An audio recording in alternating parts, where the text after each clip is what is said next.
Alam ko yun. Sabi ko, bakit ba kasi ako nagkaroon ng trabaho? Ang dami nang pumasok sa isip ko noon. Bakit? Sabi ko, hindi ko rin alam bakit hindi rin ako nagpasa ng commitment letter.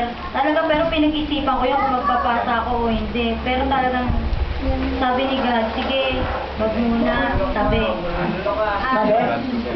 Di, basta,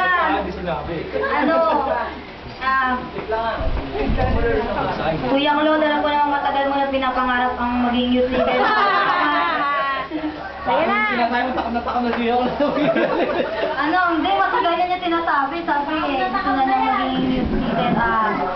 Pinapasa ko Yari kayo. ang ilaw ng kasama. Alam ko ikaw na ngayon ang magiging ilaw ng kasama. Naging madilim man ang ilaw ng kasama ng ngayong taon na to. Sana ikaw yung magbigay ng liwanag. Kuya Claude, huwag mong pababayaan ang kasama. Alam ko namang maraming naniniwala sa'yo, natitiwala sa'yo, maraming natatakot sa'yo. Ayaw mo yan. Yun ang